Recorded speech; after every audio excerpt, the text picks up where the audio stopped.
سلام، امروز میخوایم با هم بریم سراغ یکی از اون حکایت‌های قدیمی و فوق‌العاده فارسی.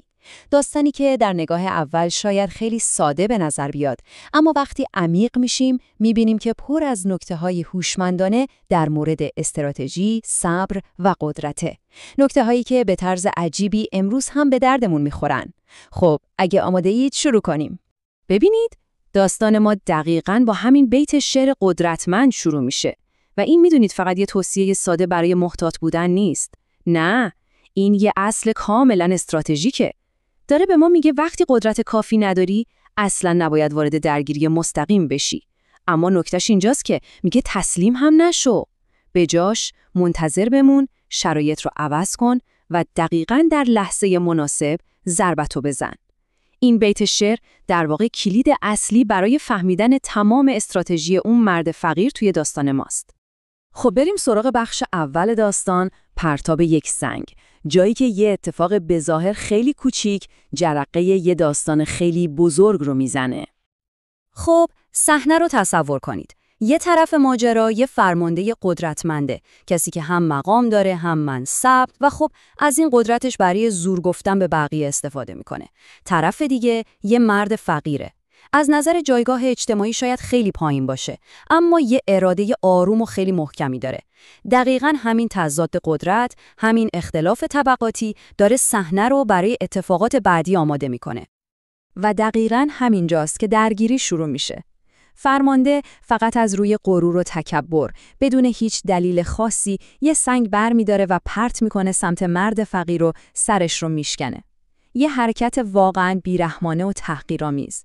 برای اون فرمانده این احتمالاً یه اتفاق بی اهمیته که همون لحظه فراموشش میکنه، اما برای اون مرد فقیر این لحظه همه چیزه.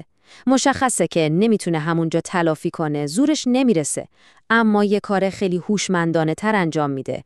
خم میشه، همون سنگ رو برمیداره و پیش خودش نگهش میده. میدونید، از اون لحظه به بعد اون دیگه فقط یه تیکه سنگ نیست، تبدیل میشه به نماد یک بی‌عدالت، یه یادآوری همیشگی که بهش میگه یه روزی باید این حساب تسویه بشه. و حالا میرسیم به بخش دوم داستان. انتظار طولانی. اینجا دقیقاً همون قسمتیه که میفهمیم قدرت واقعی این داستان توی شمشیر و زور بازو نیست. نه، قدرتش توی صبره. صبری که کم کم مثل یه سلاح برنده تیز میشه. سالها میگذره. فکر نکنید این یه انتظار منفعلانه و از روی ناچاریه ها. اصلاً این یه دوره طولانی از صبر کاملاً فعاله. اون مرد فقیر کینش رو مثل یه آتیش زیر خاکستر همیشه زنده نگه داشته. اون فقط منتظر نیست، داره با دقت شرایط رو زیر نظر میگیره. منتظر یه شکاف، یه ترک کوچیک توی دیوار قدرت اون فرمانده است. این واقعا یه تمرین فوق‌العاده از خوش‌تنداری و تفکر استراتژیکه. و بالاخره بعد از سالها انتظار، چرخ روزگار میچرخه. اون لحظه موعود فرا میرسه، لحظه‌ای که همه چیز رو زیر و رو میکنه و موازنه قدرت برای همیشه به هم میریزه. نکته جالبش اینه که سقوط فرمانده از جایی شروع میشه که خودش اصلا انتظارش رو نداره. خشم پادشاه. این خشم همون فرصتی رو ایجاد میکنه که اون مرد فقیر به تنهایی هرگز نمیتونست به وجودش بیاره. این به ما یادآوری میکنه که گاهی وقتها بزرگترین متحد ما خود زمانه و اتفاقاتیه که از کنترل ما خارجه. یادتون هست این فرمانده کی بود؟ همون آدم قدرتمندی که هیچ کس جرئت نمی‌کرد بهش نگاه چپ کنه. حالا این تضاد رو ببینید که چقدر سقوطش رو دراماتیک‌تر و تکان دهنده‌تر می‌کنه. و حالا اون کجاست؟ ته یه چاه زندانی شده. کاملاً تنها، کاملاً بی‌قدرت و به شدت آسیب‌پذیر. صحنه برای اجرای عدالت نهایی دیگه کاملاً آماده است.